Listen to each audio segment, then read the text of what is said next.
মা, খুব খিদে পেয়েছে, ভাত দেবে না? কখন থেকে বসে আছি। আর একটু সবুর কর বাবা, তোর বাবা আসুক। দেখছিস না কি মুষলধারে বৃষ্টি নেমেছে। বাবা তো সেই সকালে গেছে, এখনো এলো না। আমার পেটের ভেতর কেমন ডাকছে। এই দুর্যোগে তোর বাবা আসবে কি করে? রাস্তাঘাট সব তো জলে ভেসে গেছে। আয়, আমার কাছে আয়, বসে একটু গল্প শোন। না ঠাম্মা, গল্প শুনতে ভালো লাগছে না। খিদে পেলে কি গল্প ভালো লাগে? আজকে সকালেও তো শুধু নুন দিয়ে দুটো পান্তা খেয়েছি, আর কিছু ছিল না। কি করে বোঝাই বলুন তো মা, ঘরে চালের দানা বলতে কিচ্ছু নেই। কাল আপনার ছেলে যা এনেছিল তা রাতেই শেষ। আজ যদি কোনো কাজ না পায় তাহলে যে কি হবে। অমন করে বলিস না বৌমা, যার সৃষ্টি তার আহারের চিন্তাও তিনিই করেন। এত উতলা হতে নেই, একটা না একটা ব্যবস্থা হয়েই যাবে। কি করে মনকে বোঝাই মা? এই দেখুন না, চালের ফুটো দিয়ে কেমন জল পড়ছে। জল আটকাতে আটকাতে আমার হাত ধরে গেল। বর্ষা নামলেই আমাদের এই দশা হয়। ওঠে, কিন্তু চারপাশে কেউ নেই শুনবে বলে। তবুও মন বলে বাবা শুনছে কোথাও থেকে। বৃষ্টি আস্তে আস্তে থেমে গেছে, সূর্য ডুবে যাচ্ছে পশ্চিম আকাশে। নীরব হাতে একটি প্লাস্টিকের বালতি, তার মধ্যে নড়ে চড়ে বড় মাছগুলো। পথে ফিরে আসছে সে, কাদায় ভরা পথ, কিন্তু তার মুখে হাসি। বাঁশবাগানের ফাঁক দিয়ে বাতাস এসে মুখে লাগে। কোনো এক গাছে একটা ঝিঁঝি পোকার ডাক। সে আবার সেই তাল গাছটার নিচে দাঁড়ায় যেখান থেকে সকালে বেরিয়েছিল। মা জানালা থেকে চেয়ে আছেন, হাসছেন দেখে। মাছ দেখে বললেন, আজ তো রান্না জমবে। রাত নেমে এসেছে, চৌকি ঘরে পাতা, নীরব শুয়ে আছে। পাটো দুপুরগুলো বৃষ্টির দিনেই আসে, আর গ্রামের সবচেয়ে নিঃসঙ্গ কোণাটাও তখন কেমন যেন জেগে ওঠে। গ্রামের এক পুরনো মোড়ে দাঁড়িয়ে আছে লাল রঙের একটি পোস্ট বক্স। মরিচা পড়েছে, চিঠি পড়ে না আর, কারো হাত ছোঁয় না তাকে এখন। আর তার পাশে ছাতা ছাড়াই দাঁড়িয়ে আছে অনেক। অনেকের মা শহরে কাজ করে, চিঠি আসতো আগে প্রতি মাসে, এখন আর আসে না। কিন্তু অনেক আজও আসে এই পোস্ট বক্সের কাছে, যেন বৃষ্টির সাথে সেই চিঠির গন্ধ খুঁজে ফেরে। তার হাতে ধরা একটা পুরনো খাম, মায়ের লেখা চিঠি, ভেজা কাগজ, তবু এখনো বাঁচিয়ে রেখেছে স্মৃতি। বৃষ্টির শব্দ পোস্ট বক্সের টিনে পড়ে, যেন মৃদু সুর বাজে। অনেক ধীরে ধীরে পড়ে চিঠিটা। বাবু, ভাত খাস তো ঠিক মতো? চুপচাপ থাকিস না প্লিজ। তার ঠোঁট কেঁপে ওঠে, চোখের জল আর বৃষ্টির ফোঁটা একসাথে মিশে যায় মুখে। এক বৃদ্ধ আসে, লাঠিতে ভর দিয়ে। তিনিও একসময় পোস্টম্যান ছিলেন। অনেকের পাশে দাঁড়িয়ে বলেন, এই পোস্ট বক্সটা খুব কথা বলতে পারতো এক সময়। অনেক তাকায়, বৃদ্ধ মুচকি হাসেন, তুই লিখিস, আমি পড়ে দিই। অনেক একটা নতুন চিঠি লেখে মায়ের নামে, কিন্তু এইবার মায়ের ঠিকানায় নয়, পোস্ট বক্সের ভিতরে ফেলে দেয়।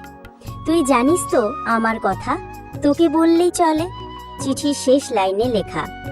বৃষ্টি পড়ছেই, পোস্ট বক্সটা যেন একটু ঝুঁকে পড়ে। তার গায়ে বৃষ্টির ফোঁটা টুপটাপ শব্দ করছে। চারপাশে কাক ডাকছে, গাছের পাতা নাচছে, একটা অনাহুত সঙ্গীতের মতো মনে হয়। বৃদ্ধ চলে যান। অনেক বসে থাকে পোস্ট বক্সের পায়ে। তার হাতের মুঠোয় আরেকটা খাম, তাতে কিচ্ছু নেই, শুধু লেখা, ভবিষ্যতের জন্য রেখে দিলাম। সন্ধে ঘনিয়ে আসে, বৃষ্টি থেমে গেছে। অনেক হাঁটতে হাঁটতে দূরে চলে যায়। পেছনে পড়ে থাকে পোস্ট বক্সটা, আকাশের দিকে তাকিয়ে যেন চিঠিগুলোর কথা মনে রাখে, যেন বৃষ্টি তাকে কিছু বলতে চাইছে। রাহুলের ছোট্ট খাতা খুলে রেখেছে সে, তাতে আঁকা নদী, গাছ, আকাশ আর একটা মুখ, যেটা খুব ধীরে ধীরে স্পষ্ট হচ্ছে। সে জানে না কেন, কিন্তু প্রতিদিনই মিনার ছবি আঁকতে ইচ্ছে করে। আজ স্কুল নেই, মা বাবা খেতে গেছে। সারা গ্রাম যেন একা হয়ে গেছে তার মতো। বাইরে শুধু জল জল আর জল। এই জলে কোনো কষ্ট নেই, আবার কোনো আশ্বাসও নেই। ঠিক তখনই দরজায় ধ্বনি, হালকা লাজুক এক টোকা। রাহুল চমকে ওঠে। এতক্ষণ ধরে যে নীরবতা জমে উঠেছিল এক মুহূর্তেই ভেঙে গেল। দরজার সামনে দাঁড়িয়ে মিনা। তার গায়ে একটা পুরনো ছাতা, কিন্তু তাও ভিজে গেছে। চোখে চঞ্চলতা, পায়ে কাদা। সে কিছু বলে না, শুধু হাসে। রাহুলও কিছু বলে না, শুধু পেছনে যায়, খাতাটা বন্ধ করে এবং তারা দুজন একসাথে বেরিয়ে পড়ে, কোথাও কিচ্ছু না বলে, শুধু হাঁটা বৃষ্টির সঙ্গে সঙ্গে। পথটা কাদায় ভর্তি। পুকুরের পাশ দিয়ে হেঁটে চলেছে তারা। মাটির গন্ধ, পুকুরের ধীর ঢেউ, গাছে জমে থাকা জলের টুপটাপ শব্দ, যেন সবার মাঝেই লুকিয়ে আছে এক গোপন ভালোবাসা। বটগাছের নিচে এসে তারা থামে। এখানেই ছেলেবেলার প্রতিটি মুহূর্ত লুকানো থাকে। আজকে সেই গাছের পাতা থেকেও যেন তারা কথা বলছে। রাহুল তার খাতা খুলে মিনাকে দেখায়। আঁকা ছবিটা দেখে মিনা অবাক হয় না, হাসে শুধু। বৃষ্টির শব্দের মাঝে সে হাসি যেন সবচেয়ে উজ্জ্বল সুর। মাটিতে বসে তারা একসাথে আঁকে প্রকৃতি, নিজেদের, ছাতা, নদী। এ যেন এক নীরব খেলা, যেখানে শব্দ নেই কিন্তু অনুভব আছে। একটা হাওয়ার দোলা আসে হঠাৎ। গ্রামের বাড়ির ছাদ থেকে পানির প্রবাহ নেমে আসছে। আকাশে মেঘ জমে আর রফিকের মুখে এক ধরনের হতাশা। রফিক, নানা, আবার কি বৃষ্টি শুরু হলো? এবার তো আর জমি ভিজে যাবে, সারা ধান নষ্ট হবে। নানা হেসে, ধৈর্য রাখো পুতু, সবকিছু নিজে থেকে ঠিক হয়ে যাবে না। গাছের মতো তোমাকেও শক্ত হতে হবে। রফিক চিন্তিত ভাবে সামনে এগিয়ে যায়। সে জানে তাদের দরিদ্র পরিবার বৃষ্টির কারণে কিভাবে ক্ষতির সম্মুখীন হয়। ক্যামেরা রফিকের চেহারা থেকে তার হাত পর্যন্ত ফোকাস করে। তার হাতটা ধান কাটার জন্য প্রস্তুত, কিন্তু সে জানে তার পরিবারের কি অবস্থা। ধান খেতে রফিক ও নানা ধান কাটতে মাঠে পৌঁছায়। প্রচুর পানি জমে গেছে। রফিকের পা কাদা। গ্রামটা যেন ঘুমিয়ে আছে। টিনের চালে টুকটাক শব্দ, তাল গাছের পাতায় জমে থাকা জলের ফোঁটা এক একটা সময়কে আলতো করে ফেলে দিচ্ছে মাটিতে। দূরে ঝিঝি পোকার ডাক আর মাঝে মধ্যে কাকের আওয়াজ। প্রকৃতি কথা বলছে আজ। একটা ছোট্ট কুড়ে ঘরে রাহুল বসে আছে, চোখ তার জানালার ফাঁক দিয়ে বহু দূর তাকিয়ে। মেঘের নিচে বসে থাকা এই শিশুর মনে চলেছে নিঃশব্দ চিন্তার ঢেউ। যেন দেখানো হয় বিশাল চকলেট নদী, রামধনু দিয়ে তৈরি ব্রিজ, ফুলের পাহাড়। সেখানে তিতলি রাজকুমারী, বাবু তার সেনাপতি। রানী তিতলি, আজ রাজ্যে খুশির উৎসব। রাজ্যের মানুষগুলো সব পাতা, কাগজ আর পুতুলে তৈরি, আনন্দে নাচে। কল্পনার রাজ্যে দুঃখ থাকে না। সেখানে যাদের আমরা ভালোবাসি তারা কখনো দূরে যায় না। বাইরে বৃষ্টি থেমে গেছে। তিতলি ঘরের কোণে বাবুকে কোলে নিয়ে শুয়ে, শান্ত সুর, ঘুম পাড়ানোর মতো মিউজিক। তুই থাকলে আমি একা না, তোর সাথে সব পারে আমার মন। একটা বৃষ্টির দিনে এক ছোট্ট মেয়ে শিখে যায় সবচেয়ে বড় বন্ধুদের আমরা চোখে দেখি না, অনুভবে রাখি। সকাল, একটি পুরনো গ্রামের রাস্তা দিয়ে রফিক তার নানার সাথে হেঁটে যাচ্ছে। রফিক দেখতে পাচ্ছে কাপড়ে মুছে আগুনের পাশে বসে। ভেজা কাদা শরীরটা আগুনের পাশে শুকোতে শুকোতে একটা ছোট্ট মেয়ের চোখে দেখা দেয় বড় কিছু। তুই তো শুধু কল্পনার বন্ধু না, তুই আমার সাহস। তিতলি কাঁথার নিচে বাবুকে রেখে তার পাশে বসে আঁকছে নতুন রাজ্যের ম্যাপ। তিতলির চোখ বন্ধ। দর্শক ঢুকে যায় তিতলির কল্পনার জগতে। পাতাগুলো দুলে ওঠে, দূরে বিদ্যুৎ ঝলকে ওঠে। আকাশ যেন চোখ মেলে তাকায় তাদের দিকে। তারা ভয় পায় না, কারণ এই ভয়ের মাঝেও তারা একে অপরকে ধরে রেখেছে।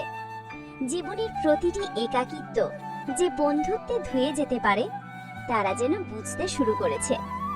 বৃষ্টি কিছুটা হালকা হয়, সূর্যের লুকোচুরি আলো পাতায় পড়ে, পাখিরা যেন ফিরতে শুরু করে। এই পরিবেশটা বদলে যাচ্ছে, কিন্তু হৃদয়ের গভীরে কিছু স্থায়ী হয়ে যাচ্ছে। রাহুল আজ কথা না বলেও সব বলে ফেলেছে। তার চোখের চাহানিতে, হেসে ওঠা মুখে, ছেঁড়া খাতার পাতায় বন্ধুত্ব জমে আছে। গ্রামের রাস্তা আবার মাটিতে ঢেকে গেছে। তারা ফিরে আসে, ছাতা হাতে, মাথার উপর আকাশ। দুজনেই চুপচাপ হাঁটে, কিন্তু মনে বেজে চলে শব্দহীন গান। প্রকৃতি আজ শান্ত, ঝড় কেটে গেছে, শুধু বাকি আছে কিছু জলতরঙ্গ, ভেজা পাতা আর নতুন করে গড়ে ওঠা বন্ধুত্ব। ঘরে ফিরে রাহুল আবার খাতা খোলে। এবার আর ছবি আঁকে না, খাতার এক কোণে ছোট করে লেখে, আজ আমার বন্ধুর জন্ম নিল। বৃষ্টি তাকে নিয়ে এলো। শেষে ধীরে ধীরে ফেড আউট হয়। বৃষ্টির শব্দ, খোলা জানালা, এক শিশুর হাসি আর খাতার পাতায় ছোট লেখা। বন্ধুত্ব কখনো শব্দে গাঁথা যায় না, শুধু অনুভবে। একটা দিন যেমন অপেক্ষা করে আর একটা ভেজা দিনে কেউ আবার কে জানে বর্ষা আসবে, আবার তারা হাঁটবে একসাথে। কারণ বন্ধুত্ব এটাই তো একমাত্র ঋতু যা ফুরায় না। জীবনের সবচেয়ে শান্ত। খেলবো না, তুই আমার সবচেয়ে আপন। তিতলি কাদার মধ্যে পুতুলটা খুঁজে পায়, কোলে তুলে নেয়। সে ভিজে গেছে। তুই তো শুধু পুতুল না, তুই আমার স্বপ্ন। তিতলি ঘরে এসে বাবুকে শুকনো কামটা হঠাৎ করেই আসে। সকালের আকাশটা ছিল কিছুটা গোমড়া মুখ করা। তালের পাতার ফাঁক গলে বাতাসে গন্ধ ভেসে আসতো, মাটির, ফসলের আর একটা প্রতীক্ষার। রফিক তাকিয়েছিল মাঠের দিকে, তার চোখে কৌতূহল। মেঘের নিচে কি আছে জানি না, কিন্তু তার মধ্যে কিছু একটা নিশ্চয়ই আছে। আর নয়ন, সে উঠোনে বসে বই পড়ছিল, কিন্তু চোখ চলে যাচ্ছিল। আর আসে না, কিন্তু অনেক আজও আসে এই পোস্ট বক্সের কাছে, যেন বৃষ্টির সাথে সেই চিঠির গন্ধ খুঁজে ফেরে। তার হাতে ধরা একটা পুরনো খাম, মায়ের লেখা চিঠি, ভেজা কাগজ, তবু এখনো বাঁচিয়ে রেখেছে স্মৃতি। বৃষ্টির শব্দ পোস্ট বক্সের টিনে পড়ে, যেন মৃদু সুর বাজে। অনেক ধীরে ধীরে পড়ে চিঠিটা। বাবু, ভাত খাস তো ঠিক মতো? চুপচাপ থাকিস না প্লিজ। তার ঠোঁট কেঁপে ওঠে, চোখের জল আর বৃষ্টির ফোঁটা একসাথে মিশে যায় মুখে। এক বৃদ্ধ আসে লাঠিতে ভর দিয়ে। তিনিও একসময় পোস্টম্যান ছিলেন। অনেকের পাশে দাঁড়িয়ে বলেন, এই পোস্ট বক্সটা খুব কথা বলতে পারতো এক সময়। অনেক তাকায়। বৃদ্ধ মুচকি হাসেন, তুই লিখিস, আমি পড়ে দিই। অনেক একটা নতুন চিঠি লেখে মায়ের নামে, কিন্তু এইবার মায়ের ঠিকানায় নয়, পোস্ট বক্সের ভিতরে ফেলে দেয়। তুই জানিস তো আমার কথা, তোকে বললেই চলে। চিঠির শেষ লাইনে লেখা। বৃষ্টি পড়ছেই, পোস্ট বক্সটা যেন একটু ঝুঁকে পড়ে। তার গায়ে বৃষ্টির ফোঁটা টুপটাপ শব্দ করছে।